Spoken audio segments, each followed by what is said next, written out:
Sadi Sahbazian received her bachelor's degree in teaching English as a foreign language from Istanbul University and earned a Master's of Art in Linguistics from the University of Texas in Arlington. She completed her doctorate in Applied Linguistics from Oklahoma State University. She has taught ESL courses in Texas, Oklahoma, China, and Turkey. Her special interest is in vocabulary learning strategies and content-based instruction. I implemented the Smithsonian project to my reading class, which is RD 103. It's the highest level of reading course.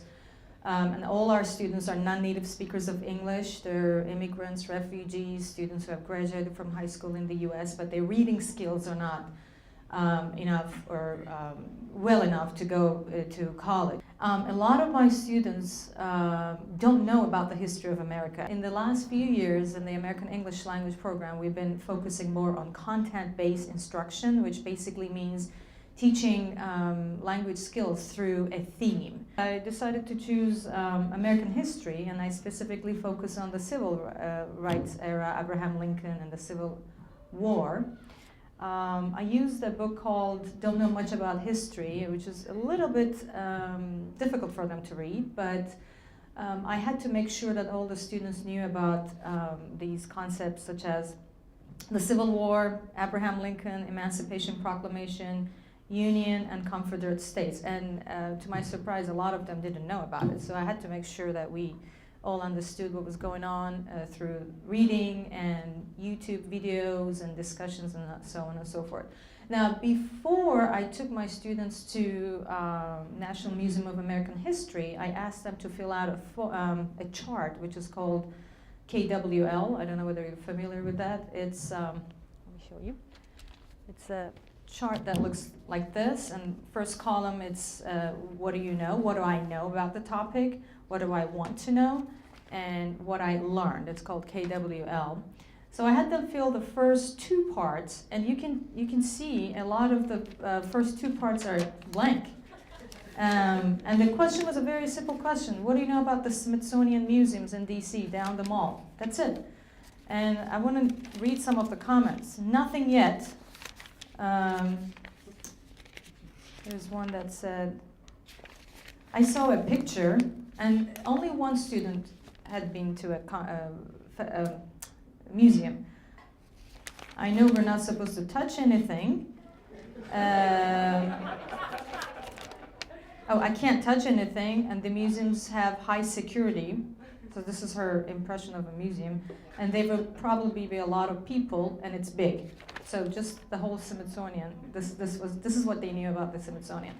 I took my students on a Saturday. We went and visited the Abraham Lincoln exhibit, and since we were there, we also did the Price of Freedom: Americans at War. But this was just an extra bonus, so nothing to do with their project. And a few people had to leave, but we continued and we walked through the Lincoln Memorial and took pictures. So it was really a beautiful day. They had an end of semester project, and I divided the class into 4 groups, and they had to present about the Lincoln and the Douglas debate, slavery, the Civil War, and the Reconstruction. End of semester project included pretty much all the objectives of the course, which is first of all working together, reading academic texts from the library, learning new words, presenting them, and citation, which is a new concept for some of the international students. So, but towards the end, I had the class sit in a circle, and we decided to, talk about any discrimination that they felt when they either throughout their lives, but specifically since they moved to the United States. It was very interesting that each and every one of them had something to say.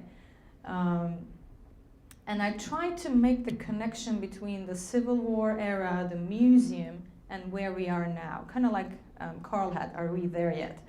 And I'm going to read a few quotes, actually.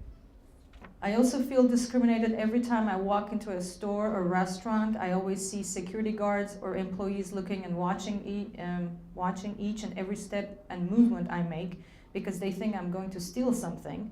This is a student who goes to Barnes and Nobles every weekend just to read.